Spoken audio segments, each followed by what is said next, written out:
अब इसके बाद कोप सुन लो। कोप में प्रॉब्लम थी, किसी को आता है कोप?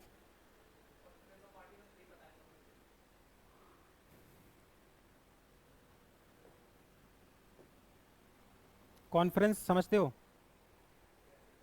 आके लोग बात करें, यही होती है कॉन्फ्रेंस। सारी पार्टीज आके बात करें तो क्या हो गया? पार्टीज मतलब स्टेक होल्डर्स, जिसको कुछ काम है वहाँ, जिसका कुछ स्टेक पे लगा है। समझ में आ रहा है?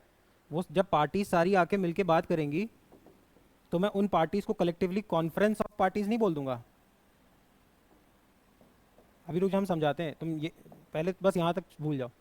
जहाँ सारी पार्टीज कॉन्फ्रेंस में आएंगी, है ना, इकट्ठे, उनको मैं क्या बोल दूंगा? Conference of parties. ये हो गया लिटरल इंग्लिश टीचर वाला मीनिंग। अब देखो कोप क्या होता है, ये याद रखना, अभी इसकी ज़रूरत पड़ेगी। अमेरिका में एक राइटर हुई, रैचल कार्सन। ठीक, रैचल कार्सन एक तो राइटर थी और इन्वायरमेंटलिस्ट थी। ठीक, रैचल कार्सन ने एक बुक लिखी, द साइलेंट स्प्रिंग। इसलिए आज से जब से नोटिस करना, जो लोकल टाइप के डस्टबिन होते हैं उसमें ये ज़रूर लिखा होता है साइलेंट स्प्रिंग। कभी आज से ऑब्जर्व करने की कोशिश करना, जो प्रिंटेड प्रिंटेड मिलते हैं। तो इन्होंने एक बुक लिखी, the silent spring. Rachel Carson ने 10-20 साल रिसर्च किया और देखा एक चीज़, कि जो तुम अपने फूड में, जो फार्मर डीडीटी डाल रहा था, तो उस डीडीटी से इनकी हेल्थ पे फर्क पड़ रहा था, है ना। जब उनको ये समझ में आया, मतलब यहाँ फार्मर ने कुछ डाला है, वो जाके किसी एक इंसान के यहाँ पे जाके अटैक कर रहा है, तो एक बटरफ्लाई इफेक्ट है, कहीं की चीज़ कहीं पे असर दे रही है। इसका बेस्ट एग्जांपल देखो, डाइक्लोफेनाक नाम की दवाई इंडिया में क्यों बैन है? डाइक्लोफेनाक फीवर में यूज होती है किसके? कैटल्स के। अब कैटल्स पूरी लाइफ में जब भी फीवर होता था तो क्या खाती थी? डाइक्लोफेनाक। अब क्या हुआ, जब ये कैटल डीके होता था, डेथ होती थी, तो इस पे फीड करने कौन आते थे? स्केवेंजर्स या फिर वल्चर, ऐसा कोई, स्केवेंजर्स, वल्चर्स आती थी। वल्चर्स इनको खाती थी। तो देखा, एक वल्चर डेड हो गई, दो वल्चर डेड हो गई, तीन वल्चर डेड हो गई। काफ़ी साल ऑब्जर्व किया तो नोटिस किया कि ये सारी वल्चर एक ही बीमारी से डेथ हो रही है इनकी, मोस्टली की। और वो ये था कि उनकी जो स्मॉल इंटेस्टाइन थी, जिसको आते बोलते हो, इंटेस्टाइन, स्मॉल इंटेस्टाइन, इन सारी वल्चर्स की क्या हो रही थी? Rupture, organ failure. जब एक से ज़्यादा ऑर्गन फेलियर हो जाता है तो बोलते मल्टीपल ऑर्गन फेलियर से डेथ हो गई। तो यहाँ पे इनका क्या फेल हो रहा था? ऑर्गन। किसका? वल्चर्स का। किस बीमारी से हो रहा था? स्मॉल इंटेस्टाइन रप्चर होने से। स्मॉल इंटेस्टाइन रप्चर क्यों हो रही थी? क्योंकि उस पर डाइक्लोफेनाक का असर हो रहा था। डाइक्लोफेनाक डायरेक्टली खा लेता तो भी यही चीज़ होती, पर ये चीज़ यहाँ से ना आके उसको इनडायरेक्टली कहाँ से मिल गई, सोचो। तो हम अपने इकोसिस्टम में क्या है? एक दूसरे पे डिपेंडेंट। यहाँ तक बात समझ में आई? बैरी कॉमनर आए, अब इसमें हम नहीं जाते, बैरी कॉमनर जैसे लोग आए, रैचल कार्सन आई, इन लोगों ने लोगों को समझाना शुरू किया कि कैसे इन्वायरमेंट पूरा घूम के क्या होता है? डिपेंडेंट है, साइकिल है। अब तुम बोलोगे हिंदू टेक्स्ट और हमारे सर जो ऑर्थोडॉक्स पुराने टेक्स्ट हैं उसमें ये बात प्रूवन है, लेकिन कहीं टेक्स्ट में प्रूवन है ना, मॉडर्न डे साइंस में आके किसी ने प्रूव नहीं किया। जैसे एक एक चीज़ और समझो, इन्होंने एक फिनोमिना और देखा जिसको बोला इन्होंने बायो मैग्नीफिकेशन, जो ये कहता है कि अगर तुम कोई चीज़ अपनी बॉडी में जाती है, कोई फिश ने मान लो कोई चीज़ खा ली, जैसे हम जो टूथपेस्ट यूज़ करते हैं, टूथपेस्ट या जो क्रीम्स यूज़ करते थे, उसमें एक केमिकल होता था पैराबीन नाम का। आज से नोटिस करना, कॉस्मेटिक प्रोडक्ट जब भी देखोगे तो उसमें देखना लिखा होता है 100% पैराबीन फ्री। नोटिस करना, सिर्फ पैराबीन पड़ती थी। अब ये पैराबीन तुमने टूथपेस्ट किया, तुमने टूथपेस्ट के बाद जाके बेसिन में फ्लश किया, बेसिन का पानी तुम्हारे घर के बाहर गया, वो जुड़ता जुड़ता कभी किसी नदी पहुंचेगा, उस नदी में भी पानी, क्या चीज़ आ गई? पैराबीन। पैराबीन किसको नुकसान कर रही थी? फिशेस को। समझ में आ रहा है? तो अब इसकी वजह से क्या हुआ, लोगों ने लोगों को बताना शुरू किया कि देखो इन्वायरमेंट इतना ज़रूरी है, हम पे भी इम्पैक्ट पड़ता है, क्योंकि ह्यूमंस इतने सेल्फिश है, जब तक तुम उनको ये नहीं मैं भी ह्यूमन हूँ, जब तक तुम उनको ये नहीं बताओगे कि तुम पे डायरेक्टली इम्पैक्ट पड़ रहा है, तब तक वो सुधरेंगे नहीं। तो अब ये हवाबाजी करने में 10-20 साल लग गए। रैचल कार्सन ने 62 के आसपास बुक निकाली, 10-20 साल लगे हवा बनाने में, और 1982 तक फाइनली ये डिसाइड हुआ, 1972 10 साल लगे हवा बनाने में, और 1972 में फाइनली ये चीज़ एक्सेप्ट कर ली वर्ल्ड लीडर्स ने कि हाँ भाई प्रॉब्लम है। और प्रॉब्लम कैसी है? ग्लोबल। क्योंकि एक का इम्पैक्ट पता नहीं कहाँ पे होता है। हो सकता है इंडिया के आदमी का यूज़ किया पैराबीन श्रीलंका के इकोनॉमिक जोन की मछली मार दे। समझ में आया? अब क्योंकि इन्वायरमेंट जैसे इश्यूज पे सबको साथ लाना बड़ा मुश्किल है ना भाई। ये ऐसी चीज़ है कि तुम अपने घर से कोई गैस रिलीज कर रहे हो, तुम्हारा पड़ोसी कह रहा है मत कर, तो तुम बोलोगे मुझसे क्या मतलब।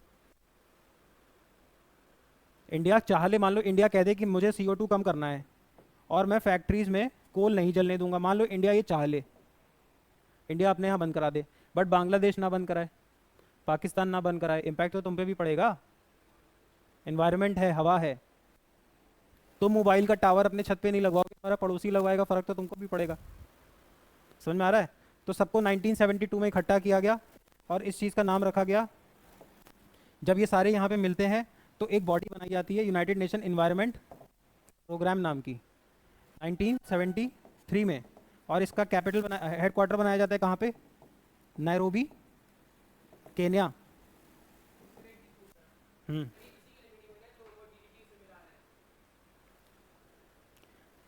आज मुझे मान लो इन्वायरमेंट समझाना होता, अब तो तुम समझ गए। तो कहाँ से आदमी शुरू करेगा? वो वहाँ से ही तो शुरू करेगा जो तुम्हें इम्पैक्ट डाल रहा है। तभी तो उसने बताया कि देखो DDT वो जो फार्मर डाल रहा है वो तुम्हारे हेल्थ पे असर डाल रहा है। खा तो तुम वही ग्रेन रहे हो। मैं तुम्हें सिर्फ समझाने के लिए बोल रहा हूँ कि उस टाइम पे कैसी कैसी चीज़ें आई जिस वजह से ह्यूमन कॉन्शियसनेस बनी कि हाँ इन्वायरमेंट भी ज़रूरी है। नहीं तो मैं तुमको बोल दूंगा 1972 में एकदम से सारे वर्ल्ड लीडर्स आए, वो इकट्ठे हो गए। क्यों इकट्ठे हो गए? 1972 में ये इकट्ठे हुए थे एक सिटी में जिसका नाम है स्टॉक होम। और स्टॉकहोम है कैपिटल स्वीडन की। इसीलिए इस कॉन्फ्रेंस को बोलते हैं स्टॉकहोम कॉन्फ्रेंस। अभी कॉन्फ्रेंस ऑफ पार्टी पे आएंगे। इसको क्या बोला गया? Stockholm conference. क्यों? क्योंकि ये लोग कहाँ मिले थे? स्टॉकहोम में। कब मिले थे? इनके मिलने पे क्या बनाया? UNEP। कब बना? 73। Capital Nairobi, Kenya. अब देखो यहाँ पे स्टॉकहोम की उस टाइम पे प्राइम मिनिस्टर थी ब्रंटलैंड। कौन? कौन थी? ब्रंटलैंड। अब ब्रंटलैंड, अब ये यहाँ मिल तो गए। अब जो जिस सिटी में मिले हो, सारी कंट्रीज के लीडर्स मिल रहे हैं, तो जो होस्ट होगा उसको ही तो कुछ काम दे के जाओगे। नहीं समझ में आ रहा है? ये 1972 है और 1972 में ये टेबल है। ये टेबल कहाँ पे है? Stockholm. कहाँ पे? स्वीडन। यहाँ पे सारी कंट्रीज आके मिल गई, इंदिरा गांधी भी गई थी। ये US आ गया, ब्रिटेन आ गया, फ्रांस आ गया, जर्मनी आ गया, ऐसे सब आ गए। तो जब ये बाहर निकले तो इन्होंने दो चीज़ें बताई कि एक तो UNEP बना देते हैं, और दूसरा ये हमारी होस्ट बैठी है, कौन चेयर पे कौन बैठता है? होस्ट। ये चेयरमैन हमारी बैठी है स्वीडन की PM कौन? ब्रंटलैंड। तो ब्रंटलैंड जी को हम एक काम देते हैं, उनको ये काम देते हैं कि अब आप अपने अंडर एक टीम बनाओ और पूरी दुनिया की इन्वायरमेंट पे रिसर्च करो। हिमालयाज़ पे भी रिसर्च हुआ कि ग्लेशियर्स कैसे गिर रहे हैं। सारे रिसर्चेस के बाद 1987 में ब्रंटलैंड अपनी रिपोर्ट सबमिट करती है और ये डिसाइड होता है कि हर 20 साल में हम 3 कॉन्फ्रेंसेस करेंगे। नहीं, हम हर साल क्या करेंगे? 3 कॉन्फ्रेंसेस। कब डिसाइड होगा? 87 में। आफ्टर किसकी रिपोर्ट? ब्रंटलैंड। ब्रंटलैंड को काम कब दिया गया था? 72 में। तुम्हारे दिमाग में आएगा 15 साल क्यों लग गए? इन्वायरमेंट को एक साल में कर लोगे चेक। तो जब फिर ये डिसाइड हुआ कि कितनी कॉन्फ्रेंसेस होंगी? 3 कॉन्फ्रेंसेस। और तीनों कॉन्फ्रेंसेस कैसी होंगी? इंटर गवर्नमेंटल, मतलब सारी गवर्नमेंट के लोग आएंगे। तब लास्ट मीटिंग कब हुई थी? इसकी रिपोर्ट कब आई? अब यहाँ पे इन्हों को प्रॉब्लम दिखी, यहाँ पे प्रॉब्लम का वो मिल गया कि हाँ भाई प्रॉब्लम एग्जिस्ट करती है। तो इन्होंने बोला 20 ईयर्स सेलिब्रेट करते हैं 1992 में। कहाँ पे सेलिब्रेट करेंगे? रियो में। इसलिए इसका नाम क्या पड़ेगा? रियो समिट या फिर अर्थ समिट। और 1992 में डिसाइड हो जाएगा कि अब से 3 कॉन्फ्रेंसेस हर साल होंगी। कॉन्फ्रेंसेस में कौन आएगा? पार्टीज। इसी को बोलोगे क्या? कोप। 3 कोप होती हैं। UNCBD, सब पे क्वेश्चन आया हुआ है। UNCCD और UNFCCC। हाँ, तभी तो पढ़ाया। अब मैं तुमको सीधे बोल दूँ UNFCCC।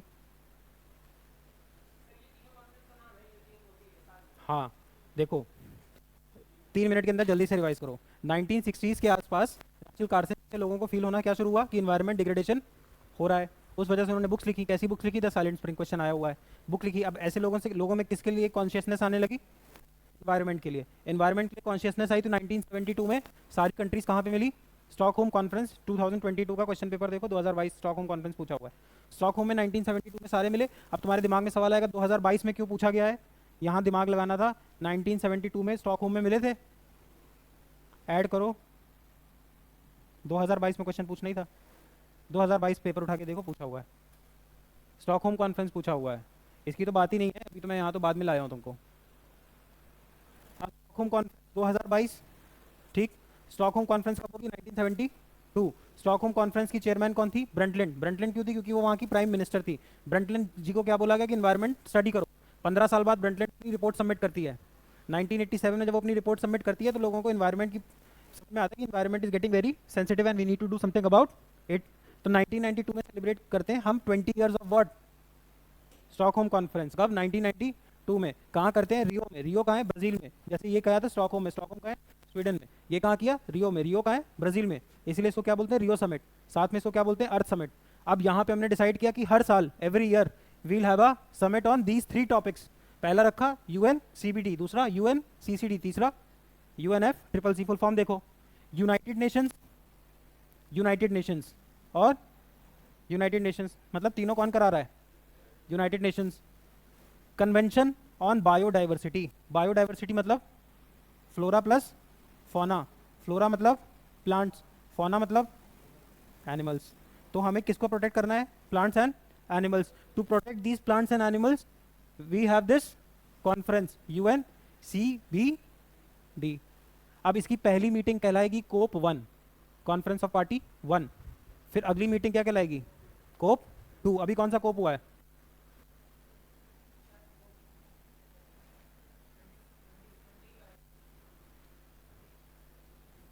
United Nation Convention on biodiversity. Biodiversity stands for flora and fauna. For protection of plants and animals क्या होता है? United Nation Convention on Biodiversity. हर साल होगी? हर साल होगी? हाँ, हर साल होगी, हर साल होगी। ये अलग अलग हैं, बस तीनों इस दिन डिसाइड हुई। ये किसके प्रोटेक्शन की बात करेगी? बायोडाइवर्सिटी की, flora and fauna. United Nation Convention on desertification. United Nation Convention on combating desertification. Desertification क्या होता है? अरे भाई, यहाँ पे प्लांट्स लगे थे, अब प्लांट्स नहीं है तो वहाँ पे क्या हो गई? डेजर्ट बन गई। जल्दी बोलो। United Nation Convention on combating, combating मतलब लड़ना, मॉडल कॉम्बैट।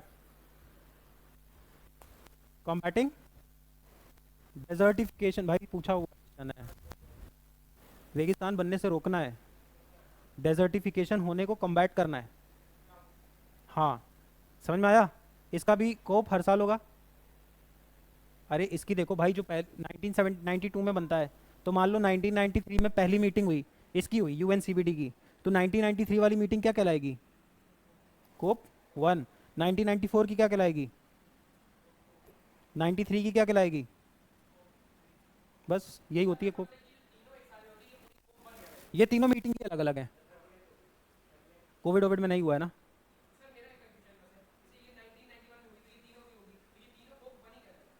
तीनों की अलग अलग मीटिंग चल रही है। तो जो इनकी पहली मीटिंग हुई होगी, ये कोप यूएनसीबीडी का कोप 1 है। ये देखो, जब ये समिट हुई तो इन्होंने 3 अलग बॉडी बना दी, 3 अलग बॉडी बना दी, class A, class B, class C. Class A की पहली मीटिंग, क्लास ए हर साल मिलेगी, क्लास बी हर साल मिलेगी, क्लास सी हर साल मिलेगी। हो सकता है क्लास ए मिले, क्लास बी ना मिले। तो क्लास ए की पहली मीटिंग उसकी कोप 1 है, सारी पार्टीज आ गई, कॉन्फ्रेंस ऑफ पार्टीज। कोप एक जेनरिक नाम है, जहाँ पे सारी पार्टी आके मीटिंग करे, वो conference of parties. But news में कोप क्यों रहता है? इन तीनों की वजह से। अब 3 आती है तो उस वजह से न्यूज़ में रहता है। फिर इसके बाद देखो, United Nation Convention on combating desertification, जो ज़मीनें मरुस्थल बन रही हैं उनको रोकना है, कॉम्बैट करना है। फिर तीसरा देखो, United Nations framework convention on climate change. Climate change रोकने के लिए यूनाइटेड नेशन का क्या है? ये एक फ्रेमवर्क। अभी इसी का कोप हुआ है और किसी मिडल ईस्ट की कंट्री में हुआ है। United nation framework convention on climate change. देखो, कोप बहुत टिपिकल होता है, लोग यूजुअली अवॉइड करते हैं, तुम किसी से भी पढ़ लेना। उनका यहाँ तक उनका कॉन्सेप्ट ही नहीं खुला होता है। कोप को पढ़ाते हैं 20 साल तक। कोप का मतलब है कॉन्फ्रेंस ऑफ पार्टी, जहाँ सारी पार्टी आके मिले। ये तो कोप तो तुम नॉर्मल है लैंग्वेज में भी यूज़ कर सकते हो, है ना? बैठ की बट कोप न्यूज़ में इन 3 वजह से होता है। अभी न्यूज़ में क्यों था? क्योंकि इसका कोप हो रहा है।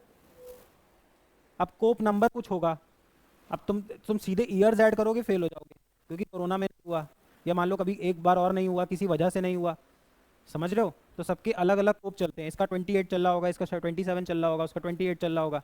तीनों अलग चीज़ें हैं, पर तीनों। हाँ, तीनों का पापा कौन है? अर्थ समेट, रियो समेट, तीनों बने थे। ये भी 2022 में पेपर देखो जाके, ये वाला क्वेश्चन भी आया हुआ है। क्योंकि इसके भी 2022 में रियो समिट के कितने साल हो रहे थे?